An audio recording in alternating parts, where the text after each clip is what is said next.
there are a lot of people that consider themselves spiritual that reject the connection with money.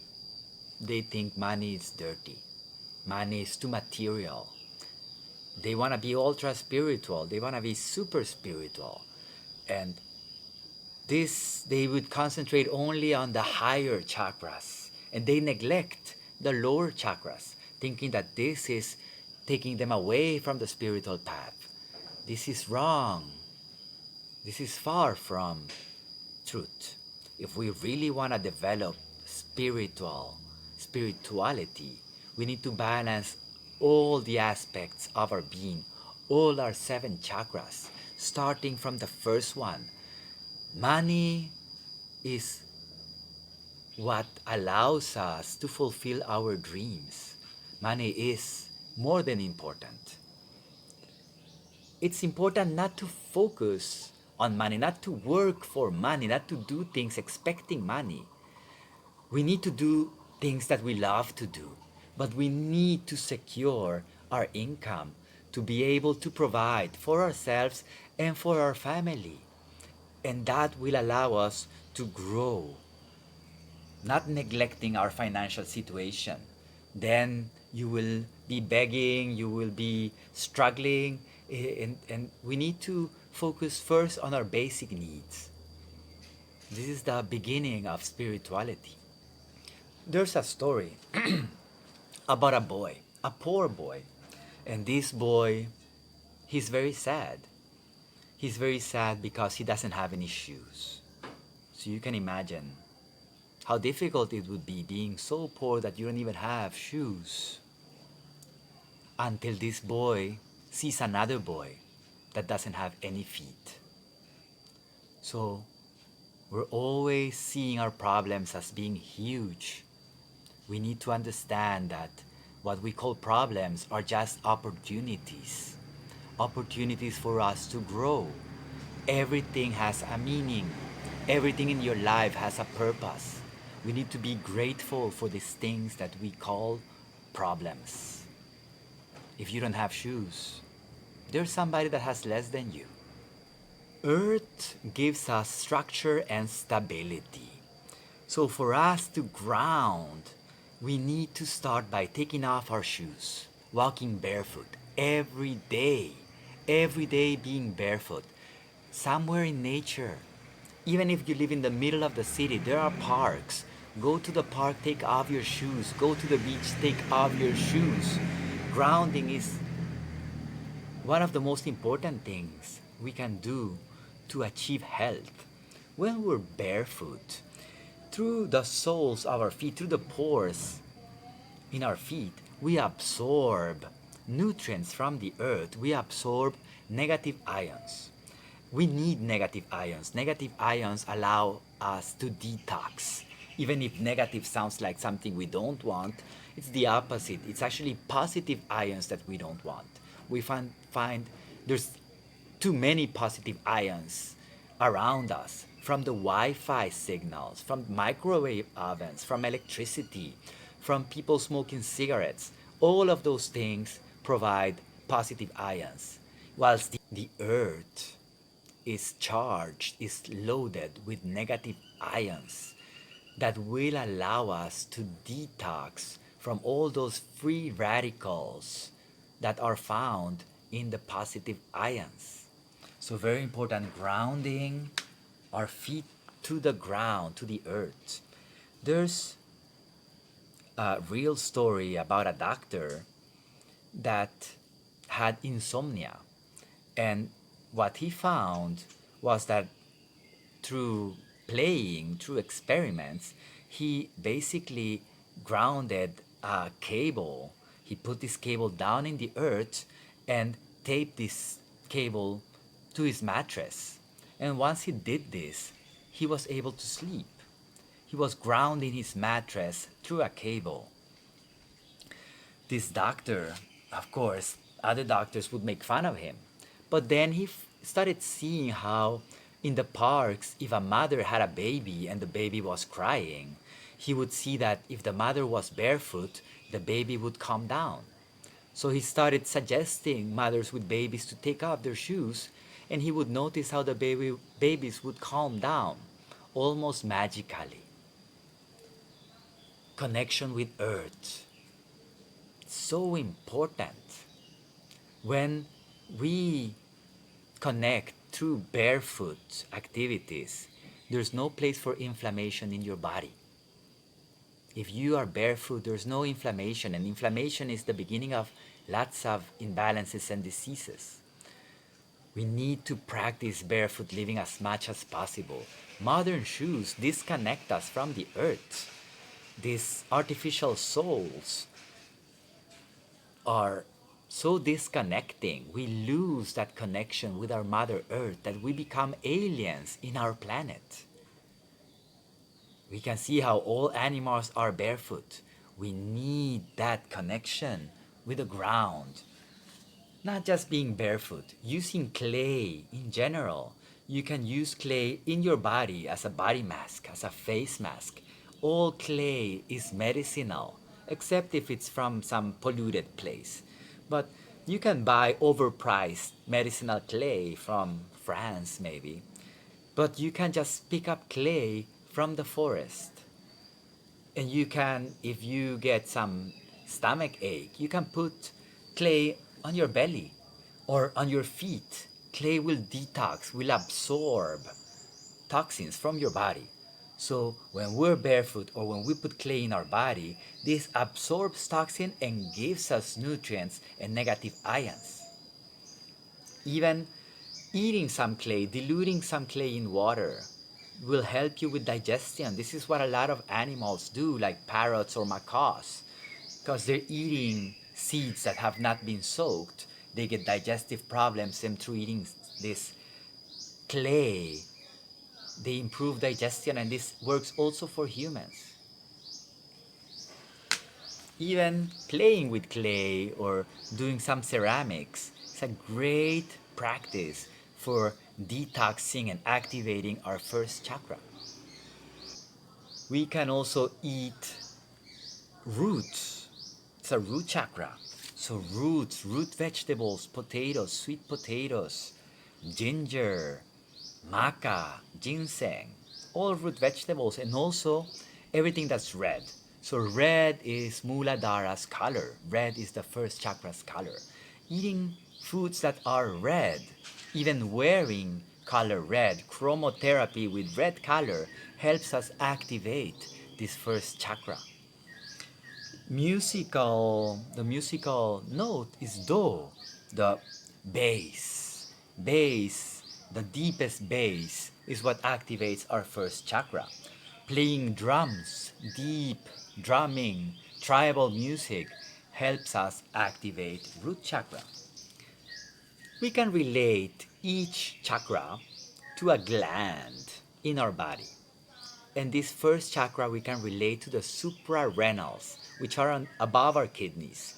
Physically, the kidneys are higher up, closer to the second chakra, but the suprarenals produce adrenaline. So this is the gland that relates to fear, our fear response. Fear is the ghost. Each chakra has a ghost or many ghosts. The main ghost for Muladhara chakra is fear. Fear. When we are in a scary situation, we tend to freeze. We either freeze after inhaling and we become rigid and stiff, or we freeze after exhaling and we become soft. Both generate imbalance. We want to learn how to breathe properly. Breathing properly is the key to be beyond, above our fears. Because eventually fears develop anxiety, develop problems in our kidneys, in our bladder. So we can relate all problems relating to excretion organ, to our colon, our anus, to our kidneys, suprarenals, to our bladder, digestive problems, overeating. This has to do with first chakra. It's first chakra imbalances. Fear. There's a lot here that comes from fear. Whether or not you feel secure today has more to do with how secure you felt as a little child than how many resources you have today. So, yes, your resources today are important, but your security has a lot to do with those first ages when you were developing. According to psychologist Erik Erikson, in the different stages of development, we have the first stage, trust versus mistrust. If when you were a little kid, your caretakers, your parents provided, made sure you had everything that you needed, you will probably feel secure right now. But if your caretakers were not doing a good job, were delaying on delivering, or were not consistent, this has an impact even today. And this is something we want to clear, we want to clean through some deep breath work, through some deep detoxing of our first chakra. So I mentioned eating disorders. This is something very important because eating has so much to do with our survival. Even if eating relates more to third chakra, that's the digestion. But excretion here and survival, they all the chakras are related. And if you can't control what you eat and drink, you can't control anything else in your life. This is so important. Learning to control what we eat and drink. This is the first stage. How you're building your body.